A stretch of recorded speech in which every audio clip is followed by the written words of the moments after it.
আহলিহা আম্মা বাদ। ইসলামী আন্দোলন বাংলাদেশ লালমোহন থানা শাখা কর্তৃক আয়োজিত আজকের এই গণসমাবেশের সংগ্রামী সভাপতি, উপস্থিত উলামায়ে কেরাম, দিনদার মুসলিম ভাইয়েরা আমার, আপনারা জানেন খানকায়ে পীর, ময়দানের পীর, তিনি হলেন শাইখে চরমনায়। তার বাস্তব নমুনা আমরা দেখেছি। বিগত মাসের 5 তারিখে যখন কারফিউ ভঙ্গ করে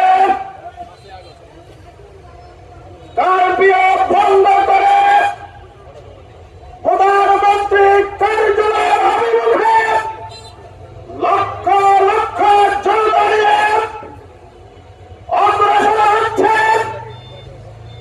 এবং রাজপথে লড়াইয়ের তাকবীরের ধ্বনিতে প্রকম্পিত করে তুলেছেন। তখন দেখতে পেলাম তৎকালীন খনি শেখ হাসিনা পালাতে বাধ্য হয়েছে।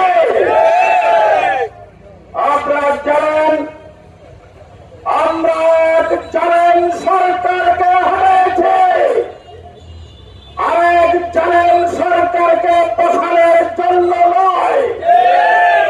সুতরাং আজকে যারা চাঁদাবাজি, টেন্ডারবাজি, দখলবাজি করতেছেন, হুঁশিয়ার করে দিতে চাই, শেখ হাসিনার সরকার তৌহিদি জনতার রক্তের উপর দিয়ে হোলি খেলা করে ক্ষমতার দিকে থাকতে চেয়েছিল, কিন্তু পারে নাই।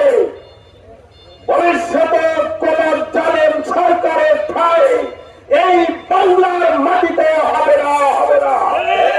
সংগ্রামের তৌহিদি জনতা সবাই সংক্ষিপ্ত কারণে কথা দীর্ঘায়িত করলাম না। সময় এসেছে আন্দোলন ঘরে তোলার, গণঅভ্যুত্থান ঘরে তোলার। আমরা পাড়ায় পাড়ায়, মহল্লা মহল্লায়, গ্রামে গঞ্জে, অলিতে গলিতে ইসলামী আন্দোলনের দুর্গ গড়ে তুলব ইনশাআল্লাহ। পরবর্তীতে আবার দেখা হবে 11 তারিখে চতুর্থদিনে গণসমাবেশ অনুষ্ঠিত হবে। সেখানে সবাইকে আমন্ত্রণ জানাই। এখানে আমি শেষ করলাম। আখির দাওয়ানা আলহামদুলিল্লাহ।